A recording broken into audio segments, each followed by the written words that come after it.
Oke, bismillahirrahmanirrahim. Assalamualaikum warahmatullahi wabarakatuh. Kembali lagi bersama saya Jangmin di channel Intelijen Langit, channel yang sangat keren, luar biasa, dan mantap jiwa. Channel yang selalu mengedukasi masyarakat, menebarkan manfaat agar masyarakat melek hukum.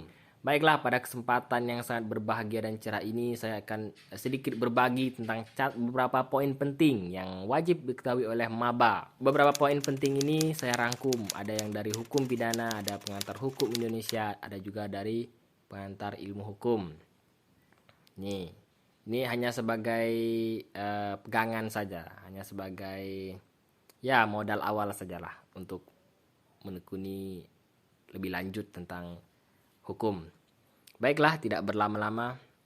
Pertama saya ingin ke pengertian dulu. Apa itu hukum? Dr. Handes E. Utrecht SH. Hukum adalah himpunan peraturan-peraturan, perintah-perintah, dan larangan-larangan yang mengurus tata tertib suatu masyarakat dan karena itu harus ditaati oleh masyarakat itu sendiri. Nah, ini pengertian hukum. Nah, apa saja unsur hukum? Nah, menurut Muhammad Saldi Isra, hukum itu meliputi 4 unsur, yaitu 1.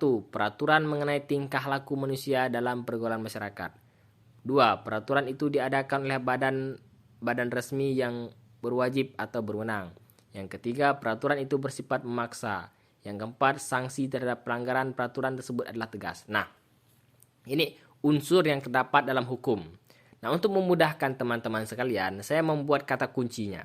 Itu tingkah laku, badan resmi, memaksa, sanksi. Jadi, ini kata kunci, biar kita mudah mengingatnya. Ya, ini unsur hukum. Unsur hukum ada 4, tingkah laku, badan resmi, memaksa, sanksi. Ini kata kuncinya, menurut Muhammad Saldi Isra.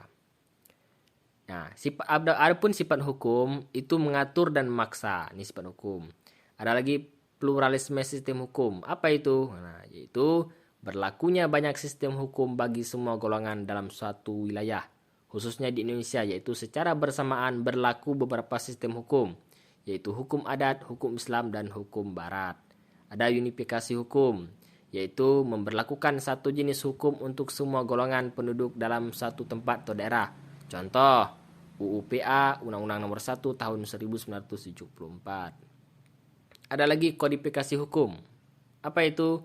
Yaitu pengumpulan hukum-hukum yang sejenis ke dalam satu kitab yang disusun secara sistematis dan lengkap.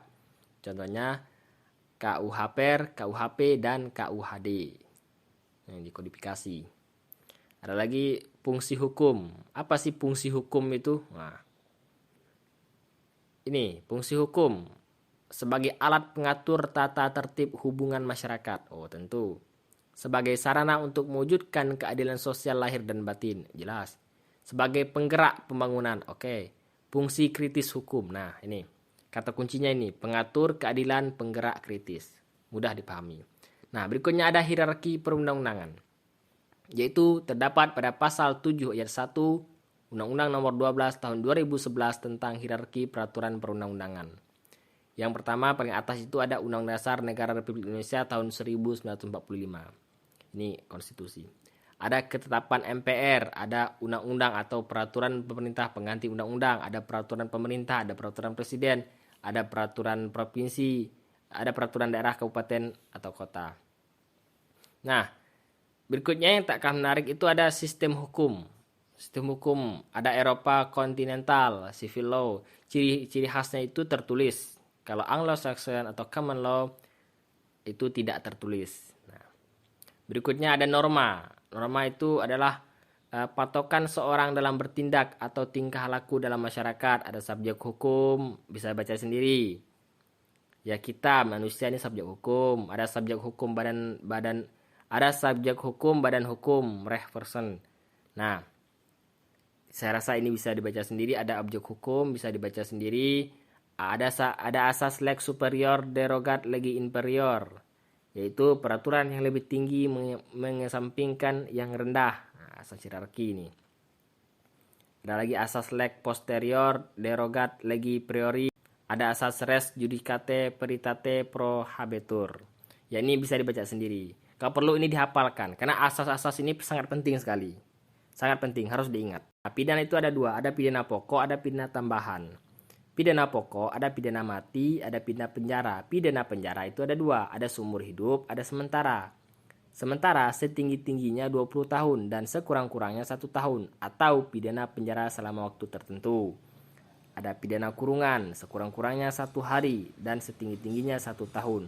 Ada pidana denda, ada pidana tutupan. Nah, untuk pidana tambahan itu terdiri dari pencabutan hak tertentu, perampasan, penyitaan barang tertentu, pengumuman putusan hakim. Poin yang terakhir yang menurut saya penting itu tentang hukum itu ya ibaratkan pakaian. Yang nama pakaian ya harus sesuai jahitan dan ukurannya.